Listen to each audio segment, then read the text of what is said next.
Herkese salam. DİM 20 variant sınaq imtahanı kitabçasından 4-cü qrup sınaq nömrə 2-nin izahına baxırıq. Demək, birinci sualda amonyakın katalitik oksidaşması zamanı 22,4 litr amonyak tam sərf olunarsa ayrılan istiliyin miqdarını hesablayın. İlk olaraq amonyakın katalitik oksidləşmə reaksiyasının tənliyini yazırıq. Bu zaman NO və su ayrılır. Daha sonra bunu əmsallaşdırsaq, bura 4, bura 6, burada 4, burada 5 atırıq, düzəldir. Demək, hər birinin əmələ gəlmə istiliyini üzərindən yazaq. NO-nun əmələ gəlmə istiliyi -90-dır və əmsala da vururuq, yəni -360. NH3-ün əmələ gəlmə istiliyi 46-dır, 46-nı da 4-ə vururuq, 184. Bəsit maddələrin əmələ gəlmə istiliyi 0-dır, ona baxmayacaq. Suyun da əmələ gəlmə istiliyi 242-dir, əmsalı olan 6-ya da vururuq, edir 1452. Demək, biz ilk olaraq buradan istilik effektini tapmalıyıq. İstilik effekti məhsulların əmələ gəlmə istiliyi cəmindən, yəni -360 plus 1452-dən çıxırıq başlanğıc maddənin əmələ gəlmə istiliyini. Bu da müsbət 908. İndi məsələn şərtini oxuyaq. 22,4 litr amonyak sərf olunarsa, yəni NH3 sərf olunarsa, bu zaman ayrılan istiliyin miqdarı bilmirik nə qədərdir. Biz tapdıq ki, istilik effektimiz 908 kilojoldur. Bu nə qədər amonyakdan ayrılıb? 4 vur 22,4 litr. Buradan da x bərabər olur 227. Bir də olur B variantı. Daha sonra ikinci sual. Demək, bizə reaksiya tənliyi verilib. NO-nun oksidləşməsindən NO2-nin alınması ta 1 anına dək tarazlıqdadır. Hansı dəyişiklikləri aparmaq lazımdır ki, ta 2 anındakı tarazlıq alınsın.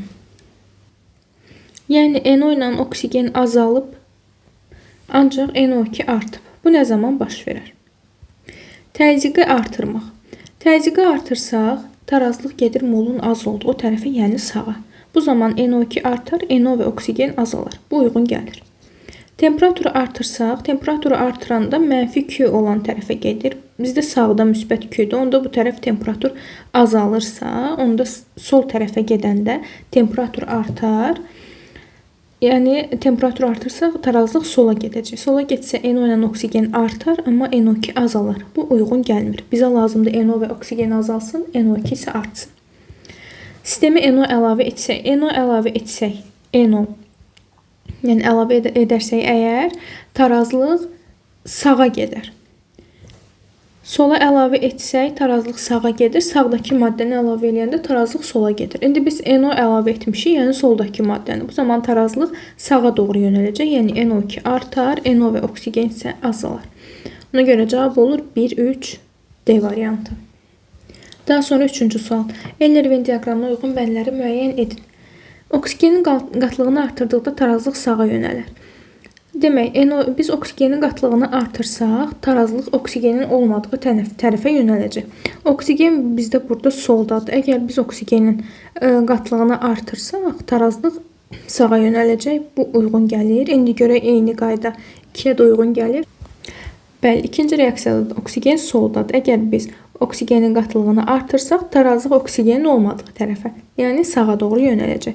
Birinci ortaq xüsusiyyətdir. Həcmi artırdıqda tarazlıq sola yönəlir. Həcmi artıranda, biz həcmi artıran zaman ilk olaraq onun təzyiqlə münasibətinə baxaq.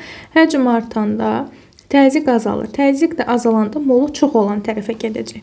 Biz bu reaksiyaları əmsallaşdıraq. Bura 2 yazırıq, burada 2 yazırıq. Görürük ki, solda mol 3-dür, sağda isə 2-dir. Yəni, təzyiq azalanda molu çox olan tərəfə gedəcək. Yəni, burada sola gedir. Amma burada isə biz əmsallaşdırsaq, görürük ki, solda da 2-dir molumuz, sağda da 2 moldur. Yəni, burada təzyiq tarazlığa təsir göstərə bilmir. Ona görə bu ikinci yalnız 1-ə uyğun gəlir. Daha sonra, temperaturu azaltdıqda tarazlıq sağa yer dəyişir. Temperatur azalanda müsbət Q-yə gedəcək. Burada sağdadır müsbət Q, sağa gedər, amma burada müsbət Q solda olur. Çünki sağda -Q-dürsə, solda müsbət Q olar. Temperaturu azaltdıqda da burada sola doğru yönələcək. Daha doğrusu sağa doğru yönələcək, ikinci də sola doğru yönələcək. Bizə də sağa doğru dəyişir deyirsə, o birinciyə uyğun gəlir. Azot monoksidin qatılığını azaltdıqda tarazlıq sağa yer dəyişir. Azot monoksidin qatılığını azaltsaq, tarazlıq azot monoksidin olduğu tərəfə gedər. Azot monoksid özü soldadır. Əgər mən onu azaltsam, yenə sola gedəcək. Ona görə bu uyğun gəlmir. Amma burada azot monoksid, yəni NO sağdadır. Azot monoksidi azaltsam, tarazlıq onun olduğu tərəfə, yəni sağa doğru yerini dəyişir. 4 də bura uyğun gəlir. Onda cavabımız olacaq B variantı. Sonra 4-cü sual. Demək, reaksiya tənliyi verilibdir. 2NO plus O2 alınır 2NO2. Reaksiyanın NO-ya görə sürəti 0,8 mol bölü litr vurulsun dəqiqədir. Həcmi 1 litr olan qaba 12 mol NO və 10 mol oksigen arasında, həcmi 1 litr olan qabda 12 mol NO və 10 mol oksigen arasında baş verən reaksiyada neçə dəqiqədən sonra ilkin maddələrin qatılığı eyni olar? Biz bilirik ki, V bərabərdir. N bölünsün V vurulsun T. İndi ilk olaraq NO-ya əsasən və burada həmişə yadda saxlayın ki, N-nin qiyməti söhbət hansı maddədən gedirsə onun sərf olunanıdır. Nə başlanğıcı, nə də sonu deyil, yalnız sərf olunanıdır. İndi və NO, yəni NO-ya görə sürət 0,8-dir. NO-nun nə qədər sərf olunub bilmirik. İndi NO yazaq. V-imiz 1-dir, T-ni də bilmirik. NO bərabərdir 0,8 T. Yəni NO əvvəl 12 idi. Onun 0,8 T'si sərf olundu, qaldı 12 minus 0,8 T. İndi oksigenə görə sürəti də biz rahatlıqla tapa bilərik. Əmsalla həmişə gedirik. 2 NO-ya 1 oksigendirsə, NO-ya görə sürət 0,8 olanda oksigenə görə sürət x-dir. Buradan x bərabər olur 0,4-ə. Yəni, oksigenə görə sürət də bərabərdir 0,4-ə. İndi biz oksigenin sərf olunan qiymətini tapaq. 0,4 bərabərdir. Sürətdə oksigenin sərf olunan mol miqdarı. Məxrəcdə də həcm 1-dir, zamanı bilmirik, elə T olaraq yazırıq. NO2 də bərabər olur 0,4 T. Yəni, oksigen əvvəl 10 mol idi. Onun 0,4 T'si sərf olundu, qaldı 10 minus 0,4 T. İndi deyir ki, neçə dəqiqədən sonra ilkin maddələrin qatılığı eyni olar. Tarazlıq halından yəni söhbət gedir. 12 minus eyni olar dediyi üçün yəni biz bunları bərabərləşdiririk. 10 minus 0,4 T. Buradan o demək 0,4 T bərabərdir 2-yə. T də bərabər olacaq 5-ə. Yəni B variantı. Sonra 5-ci sual. 2x2 plus y2, 2x2, y sabit temperaturda reaksiyanın baş verdiyi qabın həcmi 2 dəfə artırılır. Hansı ifadələr doğrudur? Demək, həcm 2 dəfə artırılır. Onda təzyiq 2 dəfə azalacaq. İndi baxaq. Tarazlıq sabitinin qiyməti dəyişir. Yəni, bu düzdür. Çünki həcm dəyişməsi tarazlıq sabitinin qiymətinə təsir göstərmir. Tarazlıq sabiti yalnız temperaturdan və maddənin təbiətindən asılıdır. Ona görə bir doğrudur. Sürət 8 dəfə artar. Təzyiq 2 dəfə azalıbsa, onda sürət x2-nin kvadratı vurulsun y2. Yəni, başlanğıc maddələrə görə yazırıq sürəti hesablayanda. Yerinə qoyuruq. Təzyiq 2 dəfə azalıb. Yəni 1 böl 2, x2-nin əmsalı da 2. Kvadrata yüksək, əmsal kvadrata yüksəldir. Y2 də 2 dəfə azalanda onu da 1 böl 2 şəklində yazdıq. Bu olur 1 böl 8. Həqiqətən də sürət 8 dəfə, yəni burada görür ki, azalır. Amma bu deyir artır. Ona görə bu uyğun gəlmir. X2, Y-in qatılığı azalır. Demək, biz baxdıq ki, həcm artanda təzyiq azalır. Təzyiq də azalanda molun çox olduğu tərəfə gedər. Baxırıq ki, burada molumuz 3-dür, burada 2-dir. Yəni, tarazlıq sola gedəcək. Sola gedirsə, soldakı maddələrin qatılığı artar, sağdakı isə azalar. Yəni, x2, y-in qatılığı azalmış olacaq. Ona görə cavab olur 1-3 C variantı. Sonra 6. X-i müəyyən edin. Yanma istiliyi də yoxdur, əmələ gəlmə istiliyi də yoxdur. Burada söhbət NO-nun yana bilir, kalsiyumdur, CO-dur, karbondur, bunlar yana bilir. Amma oksigen o yanmır. O əksinə yanmaya köməklik göstərir. Ona görə olur C variantı. Daha sonra 7-ci sual. Kalsiyum plus H2SO4, kalsiyum SO4, H2S və su. İlkin maddələrin kütlələri verilib, oksidləşdiricinin aldığı elektron sayı. İlk olaraq biz reaksiyamızı əmsallaşdıraq. Görürük ki, kalsiyum 0-dan gəlir kalsiyum müsbət 2. Kükürt müsbət 6-dan kükürt mənfi 2. Əmsallaşdırırıq.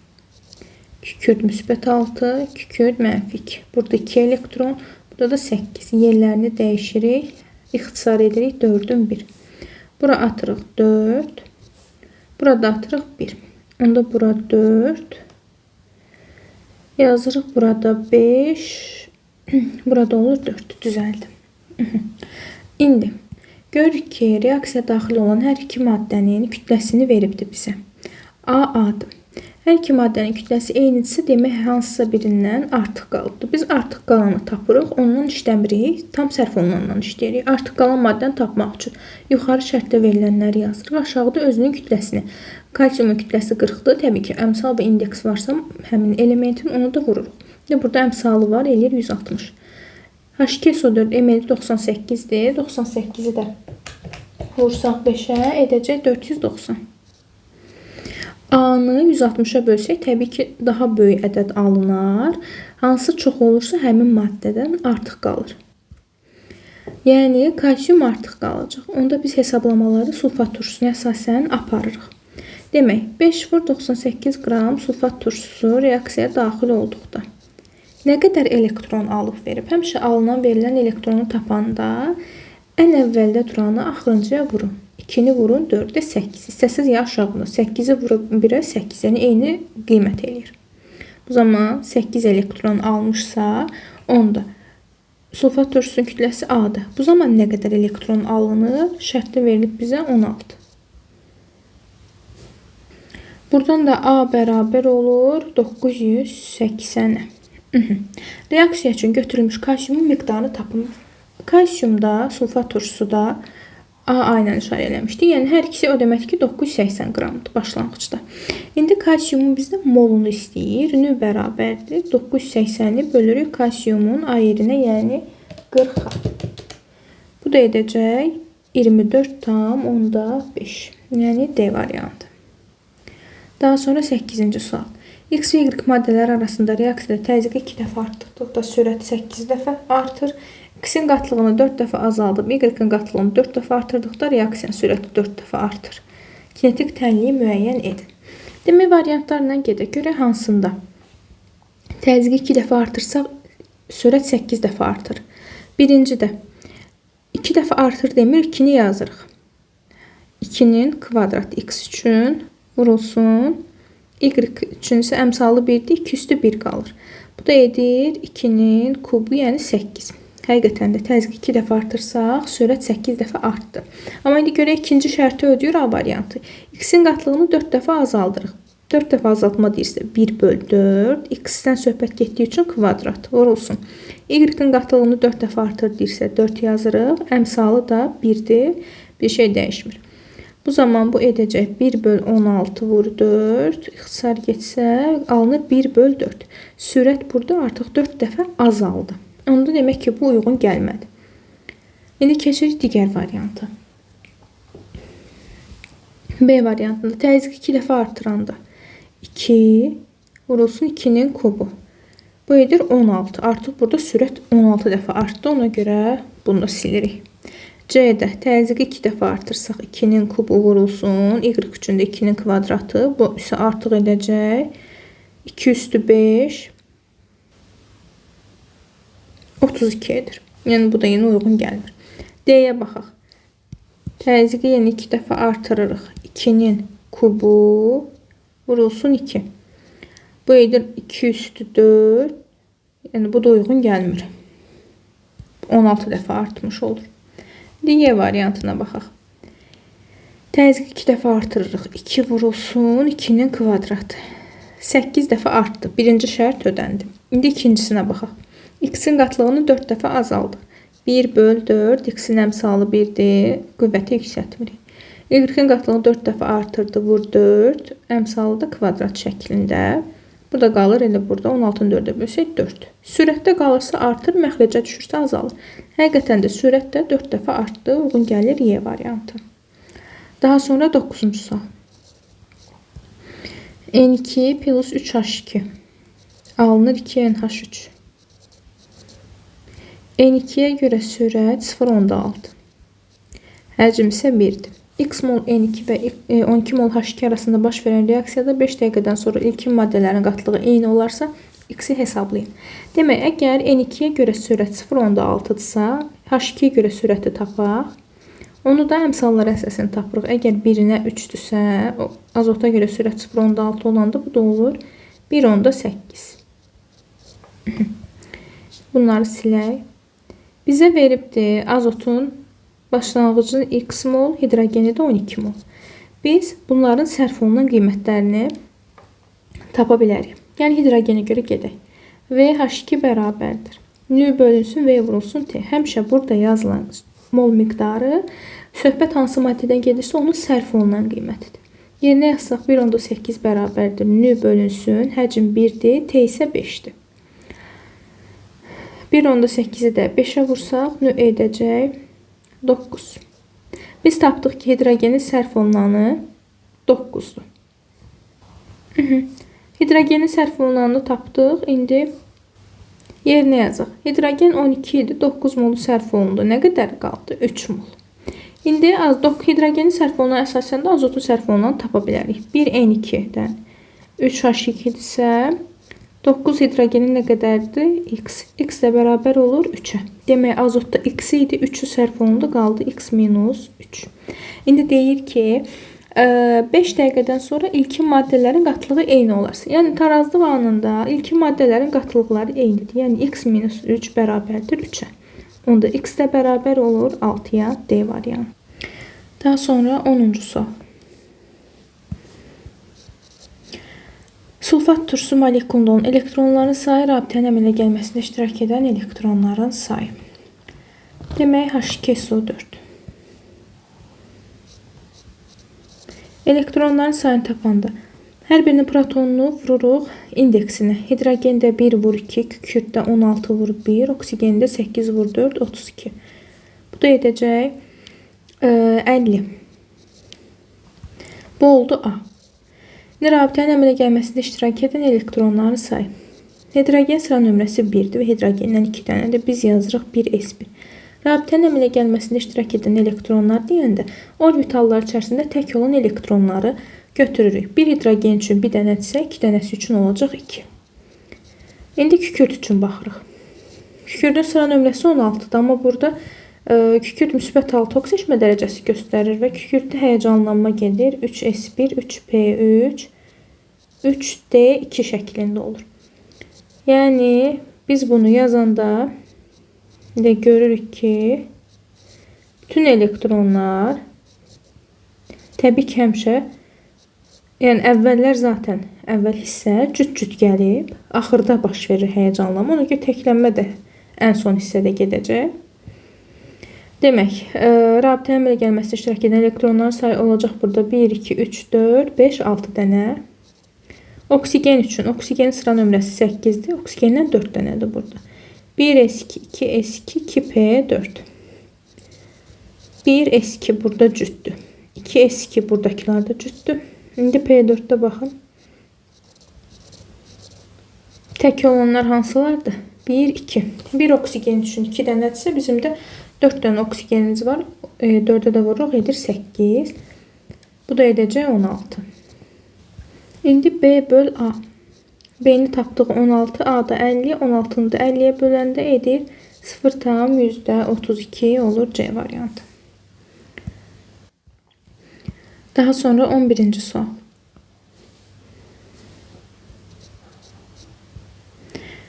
Metanın yanma reaksiyası verilmişdir. Reaksiya üçün götürülən metanın və oksigenin kütləsi reaksiya zamanı maddələrdən biri tam sərf olunduqda ayrılan istiliyin miqdarı. İlk olaraq reaksiyanı yazaq. CH4 plus 2O2. Yəni bizə reaksiyanın əvvəl hissəsi lazımdır. Amma tamamlayaq yenə də. 2H2 reaksiyanın effekti 880-dir. Birinci halda metanın kütləsini verib 32, oksigeni də verib 32. Artıq qalanı tapmalıyıq. Çünki biri deyir sərf olunur. Biz artıq qalanı tapıb ondan işləmirik, tam sərf olunandan işləyirik. Onu da tapmaq üçün yuxarı şərtdə veriləni aşağı etsək öz kütləsini yazırıq. Əmsalına və indeksinə vurmaq şərti ilə metanın emeri 16 əmsalı yoxdur. Oksigen də 32 vur 2, 64. 32-ni 16-ya böləndə edir 2, 32-ni 64-ə böləndə 0.5 edir. Hansı böyükdürsə o artıq qalır. 2 böyükdür, ona görə metan artıq qalır. Biz hesablamamızı oksigenə görə aparırıq. Demək, 64 qram oksigen reaksiya daxil olanda istilik effektimiz 880-dir. Bəs gərək 32 qram oksigen reaksiya daxil olanda nə qədər olur? 440. Tapdıq ki, Q1 bərabərdir 440-a.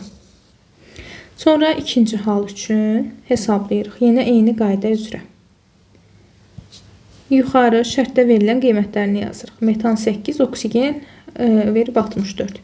8-i 16-ya böləndə 0.5 eləyir. 64-ü 64-ə böləndə 1 eləyir. Hansı böyükdür? 1 böyükdür. Yəni oksigen artıq qalacaq. Onda biz hesablamamızı metana əsasən aparırıq. 8 qram metan reaksiyaya daxil olanda nə qədər istilik ayrılır? Bilmirik. Amma metan görürük ki, kütləsi 16-dır. Bu zaman 880 kilojoule istilik ayrılıb. Yəni burada da yenə x bərabər olur 440-a. Q2-ni də tapdıq. İndi Q3 üçün baxırıq. Yəni şərtdə verilən miqdarları yazırıq üzərinə. Metanı verib 48, oksigeni də 16. 48-i 16-ya böləndə 3, 16-nı 64-ə böləndə 0,25. 3 böyükdür, yəni metandan artıq qalacaq. Hesablamamızı oksigenə görə aparırıq. Oksigenin kütləsi 16-dır, indeksinə də vurur, əmsalına da. Yəni 64 qram oksigen reaksiya daxil olduqda 880 kilojoule istilik ayrılıb. Bəs 16-dan nə qədər? X. 880-i 4-ə bölürük, edir 220. Bu da olur Q3. İndi müqayisə eləsək. Görürük ki, Q1 bərabərdir Q2-yə və böyükdür Q3-dən 11-də olacaq A variantı. Sonra 12. X NO3-dən N. Atomların ümumi sayı A, oksigen atomlarının sayı 0.6. Demək, A bərabərdir. Ümumi atom bir dənə X var. 4 dənə buradadır. N-ə də vururuq 4-dən. Oksigen atomlarının sayı 0.6 A-dır. Bu nə qədərdir? 3N-dir. A-nın bu qiymətini gətirib yerinə yazaq. 0.6 vurulsun 1 plus 4N bərabərdir 3N. 0.6 plus 2.4N bərabərdir 3N. Buradan da N bərabər olur 1-ə. Yəni formul XNO3 şəklindəymiş. X-in oxşaşma dərəcəsini tapaq. NO3-ün valenti 1-dir. Demək, X-də 1 valentidir. Yəni, müsbət 1 oxşaşma dərəcəsi var. Və yaxud da ki, heç valentliklə getməsək, sırf oxşaşma dərəcəsindən geçsək. Oksigen mənfi 2-dir. Azotda müsbət 5-dir. Burada X yazırıq. X plus 5 minus 6 bərabərdir 0. X də bərabər olur müsbət 1-ə. Azotun da müsbət 5 olduğunu hardan bilirik? Çünki bu HNO3-ün qalığıdır. Burada azotu tapsaq mənfi 2 müsbət 1. 1 plus x minus 6 bərabərdir 0. X bərabər olur müsbət 5-ə. Yəni 12-də olacağımız B. Daha sonra 13. Endotermik prosesləri müəyyən edin. NO-nun parçalanması. Biz bilirik ki, bütün parçalanma reaksiyaları endotermikdir. Amma NO-nun parçalanması eksotermikdir. Suyun buxarlanması. Aqreqat hal dəyişilmələrindən ərimə və buxarlanma, bir də ki, sublimasiya endotermikdir. NH3 suda həll olması, qazların suda həll olması eksotermik prosesdir. Kalium atomundan bir elektron qopması. Elektronun qopması endotermik prosesdir. Amma elektronun birləşdirilməsi eksotermik olur. Yəni 13 olur A variantı. 14. Ammonium iyonu, yəni NH4 müsbət. Elektronların ümumi sayı N-dir. Elektronları tapanda protonunu vururuq indeksinə. 7 dənə azotun, hidrogende 1 vur 4, 4. Və yükü də var. Yükü də əks işarə ilə üzərinə gəlirik. Yəni -1 olur. Bu da edir 10. Donor atomun rabitə əmələ gəlməsində iştirak edən elektronların sayı amonium ionunda azotun 5 dənə elektronu rabitənin əmələ gəlməsində iştirak edir. Yəni o 5 dənədən 3-ü mübadilə, ikisi də donor akseptor mexanizmi ilə yaranır. N bölü M istəyir. Onu da 5-ə bölürük. O da edəcək 2. C variantı 14-də. Sonra 15. 2 litrik qapalı qabda 1,2 mol X qazı aşağıdakı reaksiya üzrə parçalanır. Tarazlıq anında qabda 0,4 mol X olarsa tarazlıq sabitini hesablayın. İlk olaraq reaksiya tənliyini yazaq. 2Y plus Z. Demək 1,2 mol X qazı var başlanğıcda. Tarazlıq anında isə X olur 0,4. Demək 1,2 imiş, sonda 0,4 olub. Nə qədər parçalanır? 1,2 çıx 0,4. Yəni 0,8 molu parçalanıb. İndi 0,8-ə, yəni X-in sərf olunan əsasən Y-dən Z-in tarazlığını tapa bilirik. 2-yə 2-dirsə 0,8-də də olacaq 0,8. Yəni məhsulun başlanğıcı və sərfi yoxdur. Onun yalnız tarazlıq halı var. Sərf, bu da tarazlıq. İkisinə 1-dirsə 0,8-ə 0,4 olur.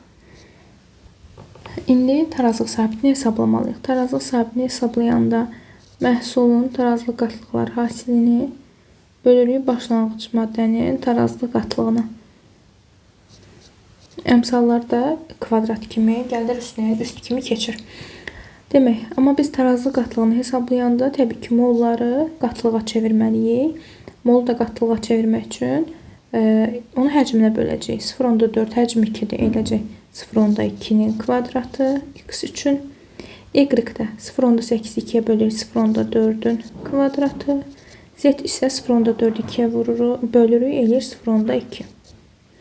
İxtisarları aparsaq, burada da qalacaq 2, bərabər olacaq 0,8-ə.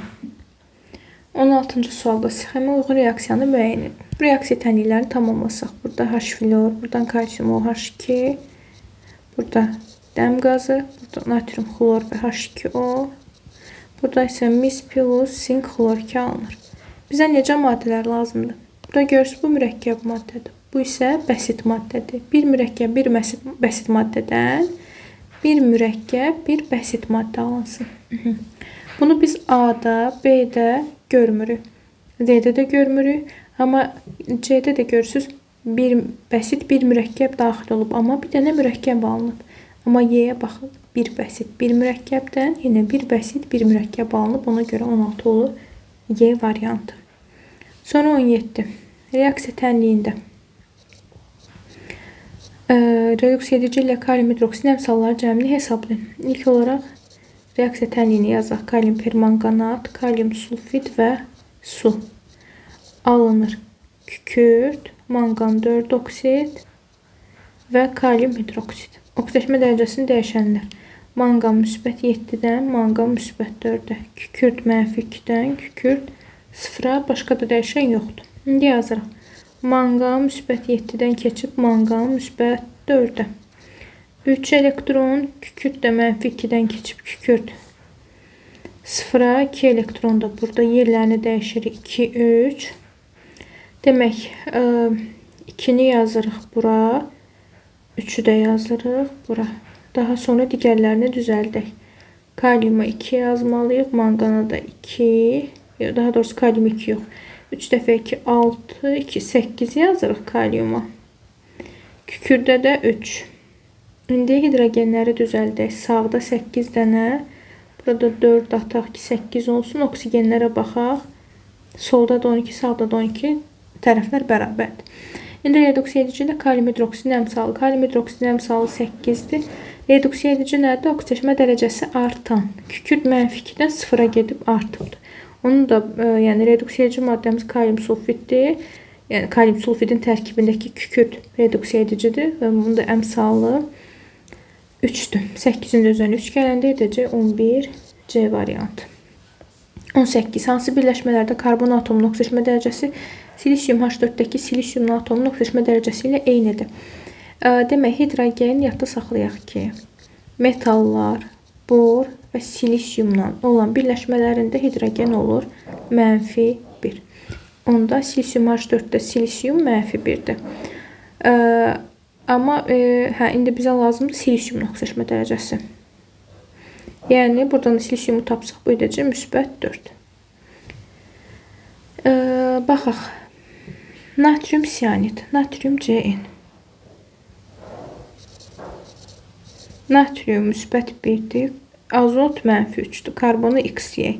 1 plus x minus 3 bərabərdir 0, x də bərabər olacaq 2. Bu olmur. Sonra, karbon tetraxlorid. Xlor -1, karbon x. X minus 4 bərabərdir 0, x olur -4. 2-ni götürək. CH4-də hidrogen -1, bu da x. X plus 4 bərabərdir 0, x bərabərdir -4 oldu. Artıq bunu götürməliyik. Bizə -4 lazımdır. Sonra fosgen qazı CO xlor 2-də. Xlora -1, oksigenə -2 yazaq, karbona da x. X minus 2 minus 2 bərabərdir 0. X də bərabər olur -4-də. Uyğun gələn 2 və 4 oldu. D variantı. Sonra 19. Demək, reaksiyamız manqan O2 plus H xlordur. Tamamlayaq manqan xlor 2, xlor və su. Xlorun alınma reaksiyası laboratoriyadır. C plus H2O alınır. CO plus H2. Demək, indi oksidaşma dərəcələrini dəyişənlərə baxaq. Manqan -4-dən manqan -2. Xlor -1-dən xlor 0-a. Karbon 0-dan karbon -2-yə. Hidrogen -1-dən hidrogen 0-a. Bunlar üçün ümumi olanı tapmalıyıq. Baxırıq ki, həqiqətən də oksidaşma dərəcəsini dəyişən elementlər müxtəlif maddələrin tərkibindədir. Biri buradadır, biri buradadır. Həmçinin digərində biri karbondadır, biri sudadır. Əgər müxtəlif maddələrin tərkibindədirsə, bu olur molekul arası oksidaşma reduksiya reaksiyası. Yəni, biri götürük. Oksidaşma məhsulu bəsit maddədir. Oksidaşma məhsulu nədən alınır? Reduksiya edicidən. Reduksiya edici hansıdır? Oksidaşma dərəcəsi artan. Xlor -1-dən 0-a gəlib. Bu reduksiya edicidir. Ondan alınan oksidləşmə məhsuludur və bəsit maddədir. Bunda uyğun gəlin digərinə baxaq. Burada da karbon 0-dan -2-yə gedib. Karbon reduksiya edicidir. Ondan alınan məhsul oksidləşmə məhsuludur, amma mürəkkəb maddədir. Bu uyğun gəlmir. Sonra, reduksiya məhsulu bəsit maddədir. Reduksiya məhsulu isə oksidləşdiricidən alınır. Oksidləşdiricidə oksidləşmə dərəcəsi azalandır. Manqan -4-dən -2-yə keçib. Bu özü oksidləşdiricidir. Ondan alınan reduksiya məhsuludur və reduksiya məhsulu bəsit maddə deyil. Demək, bu da uyğun gəlmir. Onda baxaq 4-cü. Oksidləşdirici mürəkkəb maddədir. Oksidləşdirici oksidləşmə dərəcəsi azalandı. Manqan -4-dən -2-yə keçib. Oksidləşdiricidir, mürəkkəb maddədir. Burada isə hidrogen -1-dən 0-a keçib oksidləşdiricidir və mürəkkəb maddədir. Uyğun gələn olacaq 1 və 4Y variantı. 20. Tarazlıqda olan hansı reaksiyada qabın həcmini azaltdıqda məhsulların mol miqdarı azalır? Həcm azalırsa təzyiq artır. Təzyiq də artanda molu az olan tərəfə getməlidir və bizdə artıq mol məhsul tərəfdə az olmalıdır. Baxaq, A-da solda 2 mol, sağda 2 mol burada dəyişmir. Demək, bizdə təzyiq artanda dedik, molu az olan tərəfə gedir və məhsulun molu az olan tərəfə baxmalıyıq. İndi B-yə baxın. 3-dən daha doğrusu məhsulun molu azalar deyirsə, onda tarazlıq sola gedir ki, sol artır ki, məhsul azalır. Onda biz məhsulun molu çox olana baxmalıyıq. B-də 3-dən 2-yə solda çoxdur. Onda tarazlıq gedəcək sağa, məhsul artacaq. Bizə məhsul azalmaq lazımdır. C-yə baxın. Solda 2 mol, sağda cəmi 4 moldur. 1 mol N2, 3 mol H2, cəmi 4-dür. Demək, Təzyiq artanda molu az olan tərəfə gedəcək, yəni sola. Bu zaman məhsulun, yəni təzyiq sola getdiyindən başlanğıc artacaq, məhsul nə edər? Azalar. Buna görə uyğun gəlir 20-də C variantı. Sonra 21. Bu molekulda olan rabitələrin sayı hansı halda doğrudur? Bu vinil asetilendir.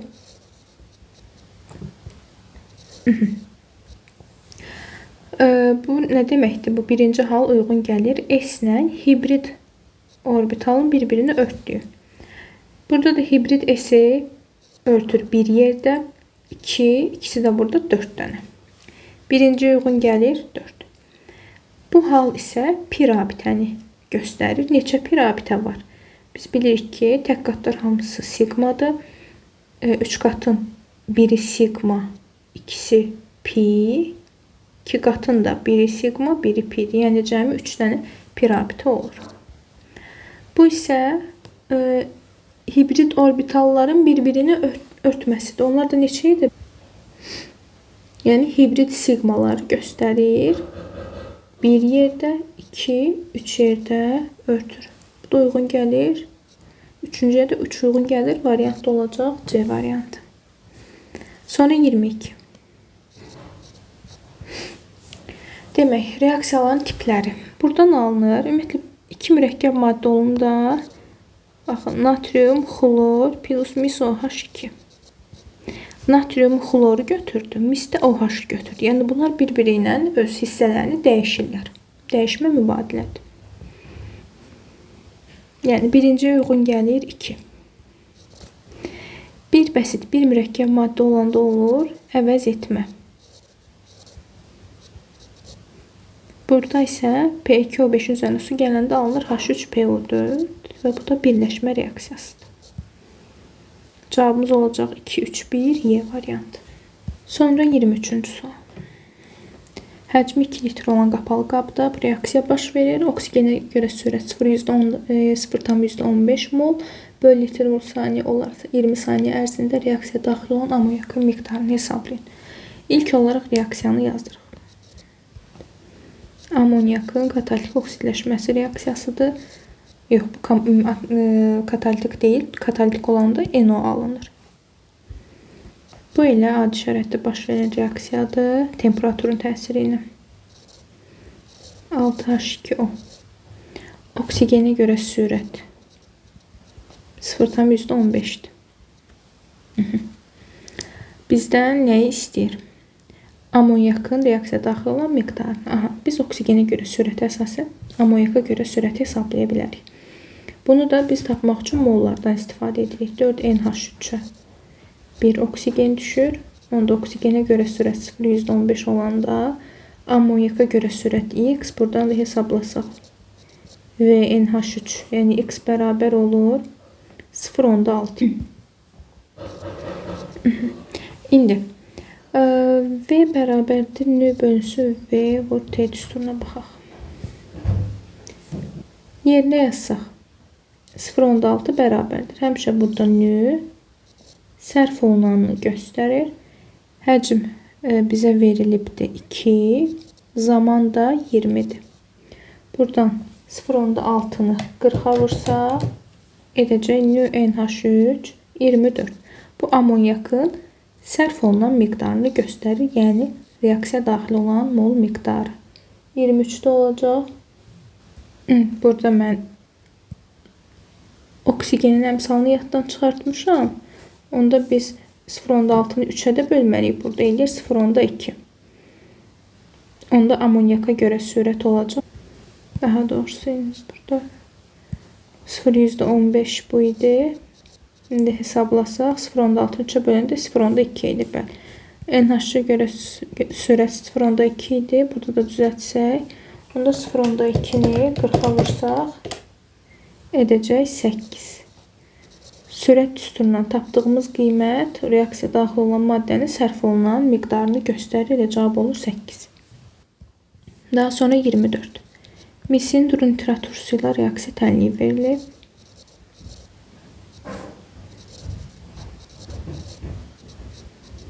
Buradan alınır NO və H2O-da. 0,5 mol turşu reduksiya olunarsa alınan suyun kütləsini hesablayın. İlk olaraq reaksiya tənliyini əsallaşdırırıq. Mis 0-dan mis müsbət 2, azot müsbət 5-dən azot müsbət 2. Demək, burada qeyd eləsək, mis 0-dan müsbət 2-yə 2 elektron, azotdan müsbət 5-dən müsbət 2-yə 3 elektron. Yerləri dəyişirik 3, 2. 3'ü yazırıq misin qarşısına, 2'ni də azotun qarşısına, onda burada 3 yazmalıyıq. 8, 4. Aha. 0,5 mol turşu reduksiya olarsa, turşu alınan suyun kütləsi X. Biz baxırıq ki, burada reduksiya olunan oksidləşdirici olur. Oksidləşdiricimiz də azotdur. Nə qədəri görək azotun reduksiya olunub. Yəni müsbət 5-dən müsbət 2-yə keçib. 8 dənəsindən ikisi reduksiya olunubdur. Yəni 2 mol turşu reduksiya olunanda nə qədər suyumuz alınır? 4 mol, yəni qramla soruşduğu üçün 4 vur 18. Buradan da hesablayıb x-i tapsaq elə x edəcək 18. Sonra 25.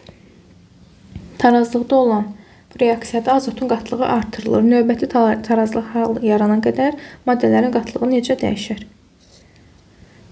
Demək, bizdə azotun qatlığı artırıldığı deyilir. Azotun qatlığı. Azotun qatlığı bu təbii ki tarazlıq halındadır.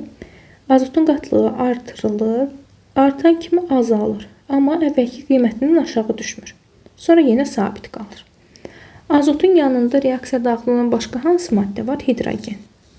Bu zaman hidrogen də onun ən son hərəkətini edir. Yəni nə etmişdi? Azot ən son azalmışdı. Bu da nə edir? Azalır, sonra sabit qalır. Bunlar azaldısa, yəni başlanğıc maddə azaldısa, onda məhsul da nə edəcək? Artacaq.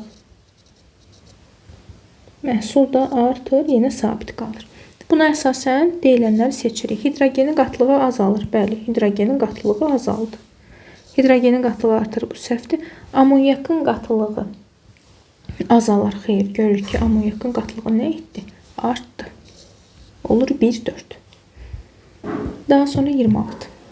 Temperatur əmsalı 2 olan reaksiyanın 80 dərəcədə sürət 0,2 mol bölü litr saniyə. Reaksiyanı hansı temperaturda aparmaq lazımdır ki, sürət 3,2 mol bölü litr vur saniyə olsun. Aha. Demək, düsturumuz, yəni bu Van Tov qaydasına əsasən gedir. V2-nin V1 olan nisbəti bərabərdir. Qamma üstü T2 çıx T1 bölünsün 10. V2 3,2'dir. V1 0,2. Qamma 2, T2'ni bilmirik. Onu tapmalıyıq. T1 də 80. Bölürük də 10. 32'ni 0,2'yə böləndə eləyir 16 bərabərdir. 2'nin üstü x minus 80 böl 10. Biz burada 16'nı 2'nin, yəni hər birinin əsasını 2'yə gətiririk. 2'nin üstü 4 şəklində yazsaq, 2 üstü x minus 80 böl 10. Əsaslar eyni olanda üstlər bir-birinə bərabər edə bilərik. 4 bərabərdir x minus 80 bölünsün 10. X minus 80 bərabərdir 40. X də bərabər olur 120'yə. Sonra 27. Demək, hər birinin oksidaşma dərəcəsini qeyd edək, dəyişənlərin. Mis dəyişmir. Azot burada müsbət 5-dən müsbət 4-də, oksigen mənfi 2-dən 0-a. Görürük ki, oksidaşma dərəcəsini dəyişən elementlər eyni maddənin tərkibindədir. Eyni molekulun daxilindədir. Ona görə 2'yə uyğun gələcək A variantı. B-də baxaq. Azot müsbət 4-dən azot müsbət 5-ə. Bir də keçibdir müsbət 2'yə. Başqa dəyişən yoxdur. Yəni, əgər eyni bir element bir oksidaşma dərəcəsində, müxtəlif oksidaşma dərəcələrinə keçibsə, bu olur disproporsiya.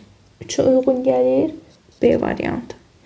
Sonra C-yə baxsaq. Azot müsbət 2-dən müsbət 4-ə. Oksigen də 0-dan mənfi 2'yə.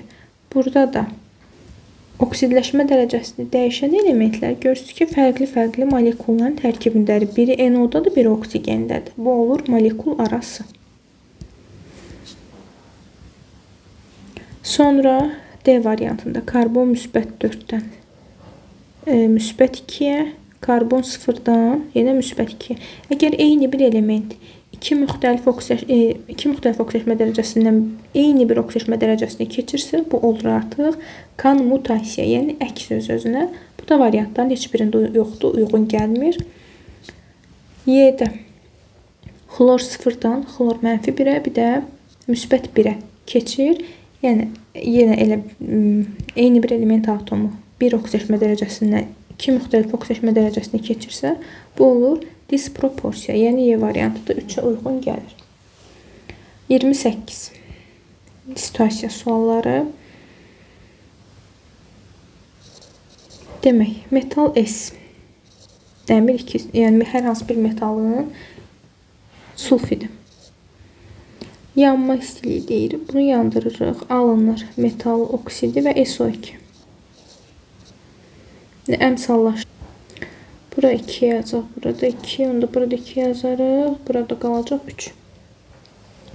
İndi deyir ki, metal S-in kütləsi 9,7 qramdır. Bu zaman ayrılan istilik 20 kilojouldur. İndi bizə görsün, burada yanma istiliyini verib. Əgər yanma istiliyi 200-dürsə, kilojoul bölmə oldusa, biz ilk olaraq tapmalıyıq istilik effektini. İstilik effektini tapanda da yanma istiliyini vururuq yanan maddənin əmsalına. Bu da edir 400. Gətirib yazırıq burada yerinə. Metal S-in də kütləsinin aşağısına onun MR-ni yazırıq.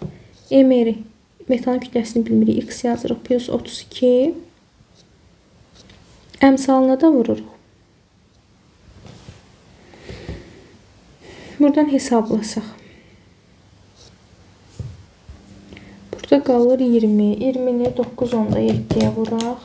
Bərabərdir 194. 194 bərabərdir 2x plus 64. 194-dən 64 çıxıb 2-yə bölsək, x edir 65. Biz x-in kütləsini də tapdıq. Və bizə deyir ki, neytron sayı proton sayından 5 vahid çoxdur. Neytron sayı bilmirik nə qədərdir, yəni x yazaq. Proton sayına 5 vahid çoxdur. Protona x yazaq, neytron da ondan 5 vahid çox olsun. Biz də bilirik ki, kütlə bərabərdir protonla neytronun cəminə. 2x bərabərdir 60, x bərabər olur 30-a. Demək, bunun protonu 30 imiş, neytronu da olur. X-in üzərində 5 gəlirik, 35. İndi baxaq, 28-də bizdə nə istəyir? Metalın nisbi atom kütləsini tapdıq. Bu birincidir. Yanma reaksiyasının termokimyəvi tənliyini yazın. Termokimyəvi tənlik də budur. Bunu da yazmışıq və termokimyəvi tənlik deyilsə, biz bura onun istilik effektində qeyd eləməliyik ki, istilik effektində 400 tapdıq. Amma indi metalı da biz artıq tapmışıq. 65 olan. Görürsünüz, burada ona görə bu müxtəlif metalları göstərib ki, artıq biz kütləyə əsasən tapdığımız metalı reaksiya tənliyində yerinə yazırıq. Yəni, metalın yerinə artıq biz yazacağıq sink.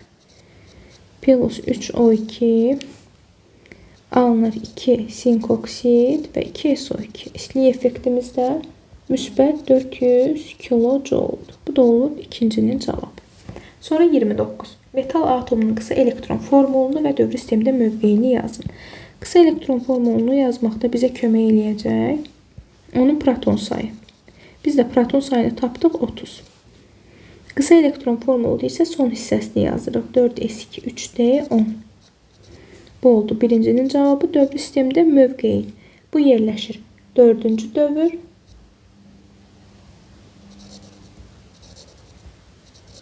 Qrupunu tapanda da üstləri toplayırıq. Görürsüz edir 12. 12 deyə bir qrupumuz yoxdur. Artıq əgər üstləri toplayanda 9 olsa, 10 olsa 8-ci qrupun əlavə yarım qrupu götürürük. 11 olanda 1-ci qrup əlavə yarım qrupu, yəni 1B. 12 olanda isə 2-ci qrupun əlavə yarım qrupu, yəni 2B kimi götürürük. Bu da olur ikincinin cavabı. Sonra 30-cu sual. Demək, metal sulfidin yanması zamanı 4,48 litr qaz əmələ gəldikdə ayrılan istiliyin miqdarını və alınan bərk maddənin miqdarını mol ilə hesablayın. Demək, bizim reaksiya tənliyimiz bu idi. İndi biz buna əsasən hesablama aparırıq. 4,48 litr qaz əmələ gələndə nə qədər istilik ayrılır bilmirik. Qaz burada SO2-dir. 2 vur 22,4 litr əmələ gəldikdə nə qədər istilik ayrılır? Görürük ki 400 kilojouldur. Buradan da x bərabər olacaq 40-a. Bu olur birinci cavabı. Və alınan bərk maddənin miqdarını. Yenə 4,48 litr qaz ayrılanda nə qədər bərk maddə alınır bilmirik. 2 vur 22,4-dən bərk maddə deyəndə sink oksid nəzərdə tutulur. O da 2 moldur. Buradan da hesablayanda x bərabər olur 0,2. Bu da olur ikinci cavab.